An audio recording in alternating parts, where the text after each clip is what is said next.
Chapter 37. The Battle for Paladar. Caleb reared his horse and followed Olam back. Their thousands waited in silence for commands, and behind them the city of Paladar stood tall and grand. He was still wondering why Olam kept turning back to glance at the sun, but as it completed its descent he understood at once. The bright rays of its failing light shot like arrows toward them, creating the amazing illusion that gave Paladar its name. The city looked as though it were aflame, as the sun's rays bounced and reflected across the glass surfaces of the castle face and city roofs. Caleb's horse whined sharply, and he had to shield his own eyes to get the animal back under control. The light nearly blinded him completely, and then he realized what had not occurred to him before. The glass overlays were not only designed for decoration but as a defense. It was apparent the enemy hadn't considered this possibility either. He could hear the ghouls shrieking and the men howling. "Now is our chance," Olam yelled even as he rode back to his waiting forces. He waved a command across the field, and one of his generals called for archers at the ready. Caleb could only imagine trying to block a rain of shafts from the sky with no vision at all. As they tugged on the reins to stop their dash back to safety, a thick cloud of countless arrows soared into the sky above their heads, accompanied by the deep twang of 1,000 bowstrings snapping back into place.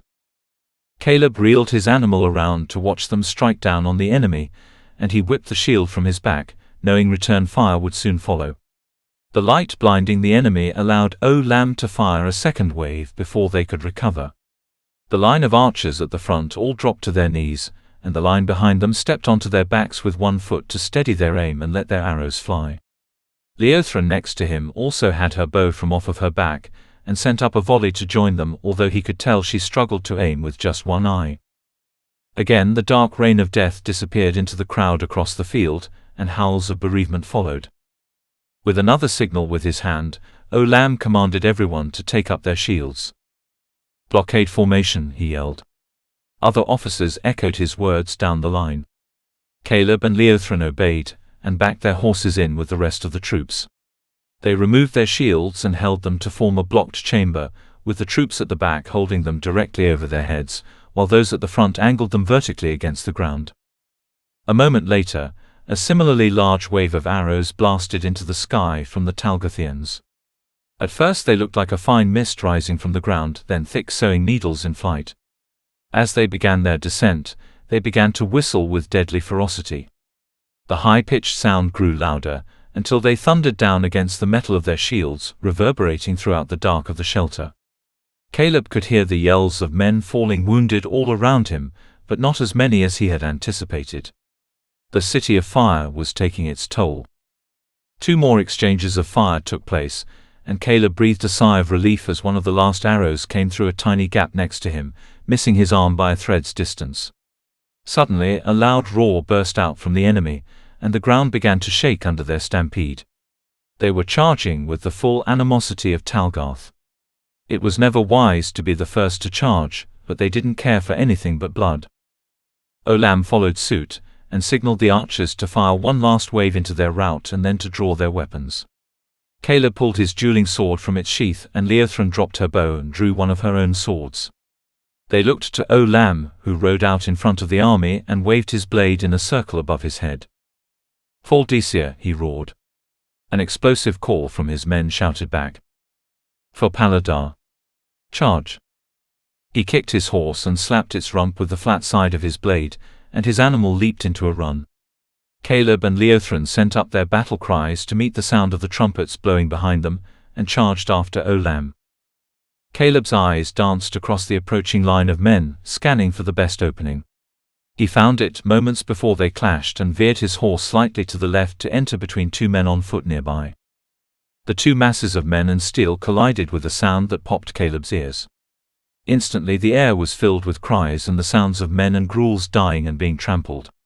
As he urged his steed forward, he wheeled his sword from left to right, cutting down Talgathian men in his path. Many tried to slash at his well-protected legs or pull him down from his horse, but were swiftly met with a jab from his blade or a blow from the pointed bottom end of his shield. Total chaos ruled the field as the carnage around him intensified. Caleb was suddenly met by a red-cloaked man on a horse, and as they engaged each other, He glanced around quickly, trying to keep track of Leothran. As he and his opponent wheeled their animals in a circle and repelled each other's blows, he caught sight of her some 30 paces off, each hand working a sword while her horse picked the path through the sea of steel. Both of her arms whirled like a tornado on either side, felling foes by the pair. Caleb's duel with the horseman continued on longer than he had anticipated, and they both stood in their stirrups as they slashed and parried to eliminate the jarring movements of their steeds and better their chances at an accurate blow. Caleb was relieved to find his Faldetian horse was well trained with mounted combat, and it was quick to follow the movements of the Talgarth mare as they danced back and forth, giving their masters ample chance to strike out. As the Talgarthian swung his sword out for a horizontal strike, Caleb deflected it with a well-timed heavy block with his shield, throwing his enemy's arm out to the side. He took the half-second opening and plunged his sword into the man's heart. Before he could even sit back in his saddle and find a next target, he felt the impact of a weapon on his horse's legs, and his horse shrieked with a dying whine. Time seemed to slow for a moment as the horse went down, and Caleb's vision sank from above the ocean of war to beneath it, where only boots and bodies carpeted the ground. He was up on his feet the moment he landed, and had dispatched 2 nearby gruels before he saw the third one that had cut his horse's legs. The horse had fallen onto the gruel, and he was reeling and frothing through his large mouth, trying to pull his legs free of the weight. Caleb ran to the creature and buried his sword into its neck, pinning it to the ground lifeless. He left it there in the cold rocky dirt, and stayed low to the ground to prepare for battle on foot. He unfastened his broadsword and swung it in front of him. As he crouched in the hollow made up of dead gruels and the shelter of his horse's body, his head whipped around in search of any sign of Leothran or Olam. He saw many other mounted fighters, but none of them were the black-haired woman or heavily armored general. He had lost her, and in the coming darkness of night would likely not find her again until the battle was over. Fate keep you. He stood and ran back into the din, dodging and avoiding as much as he could, knowing the weight of a broadsword was no good in a duel. He used his momentum and torque of his turning body as he ran, cutting down men and gruels like grass and traveling deeper into the body of the battle. It was at least 20 minutes after the battle began that Palsson could turn his horse back around and observe the battle without being blinded by the light reflecting off of the city. Even from where they waited atop a hill far at the back end of the conflict, Palsson and Mayor Zuck had been stunned at the simple yet effective defense maneuver. Send them in now, Kerr. Now that darkness is falling. Mayor Zuck roared at Palsson. He was rubbing his eyes furiously with a knuckle. Now is the time to use what the Queen has given us, he bellowed. Palsson looked straight ahead, and successfully suppressed the urge to send a fist into Mayor Zuck's mouth. What the Queen gave me, he corrected. It is not yet time. Some light remains, and our infantry still has some strength left in them. We must stretch their use to its fullest before we send in the Shadow Walkers. Mayor Zuck had kicked his horse closer to Palsson to stare him in the eye. They are our key to victory here, Palsson went on. His words sounded more like an explanation than a chastisement. This foolish venture is sure to fail if we time their use incorrectly. Several standard-bearers and messengers stood nearby, and Palsson could tell they had recognized their quarrel and were trying inconspicuously to listen. 20 paces behind them stood Graven, and Palsson knew he could hear it all. He looked back to see the man's eyes glowing yellow in the coming night. The sun vanished, and torches lit up on the city wall, the battlefield now illuminated by the pale light of the moon. Soon it will be our turn for trickery. Caleb's face became more and more plastered with sweat and the blood of his enemies, as he continued to cut a path through the horde of men and gruels. He had so far survived with no threatening injuries, but despite his armor, he could feel that beneath a few of the larger dents some painful bruises would appear. His overall strength was holding up, but he could feel a developing pain in his shield arm, most likely from when he was still mounted, and his head throbbed. Minutes ago, a hammer from the flailing arm of a dying gruel had knocked his helmet from behind, breaking a piece of the outer metal layer clean off. Suddenly a horn blew from the direction of the city, and he thought he could hear the faint cry of Olam's voice from somewhere else. His guess was proved correct as his command was echoed by other officers, the command for their waiting infantrymen to move in. When he heard the call, he could judge the situation easily enough. They were holding up well. There were far more bodies of the Talgathians strewn about than Faldetians, but it was plain now that they needed more hands. The sheer number of the enemy was overwhelming, and it seemed their inexhaustible current would prove fatal to their cause in the end. They needed more men on the field. The ground shook again, and horns blew all the louder as flags waved high to signal the coming of their reinforcements. The sound of thousands of falling hooves grew stronger. As it did so, men and ghouls alike ran for cover and in their moments of panic were cut down quickly by the Faldetians. Over the next minute, clusters of troops from both sides started to group together in anticipation of the next phase of the battle. Caleb moved close to some of his own allies and readied himself. Suddenly, Leothran was standing next to him. Both of her swords were still drawn and doused in blood and grime. Her clothes were equally soiled over, and several gashes decorated her arms and forehead. "Are you all right?" Caleb shouted above the noise as soon as he had recovered from the surprise of seeing her.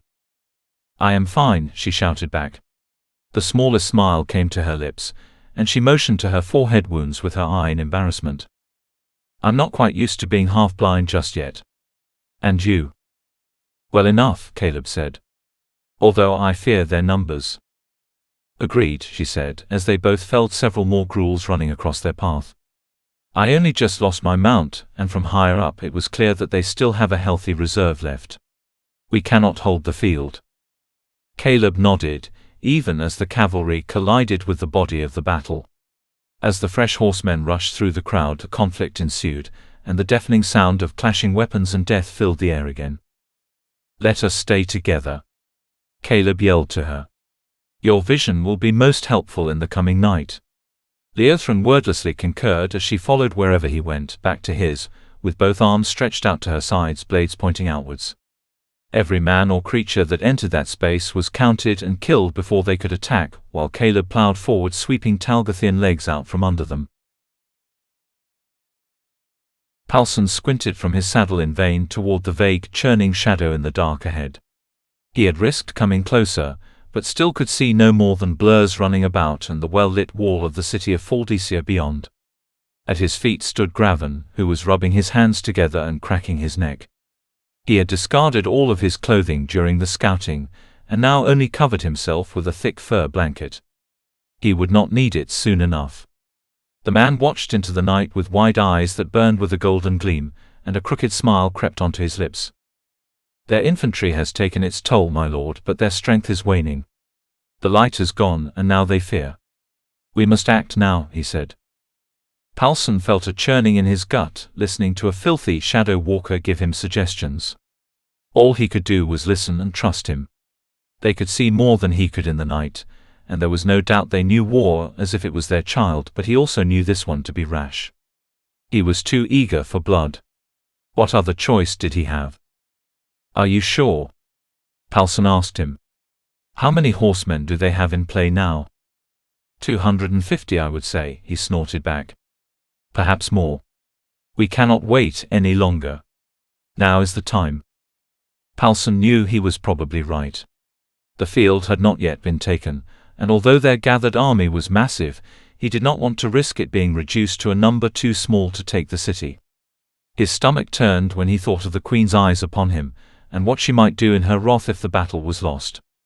All of the pressure building in his mind suddenly gave way, and his emotions retaliated.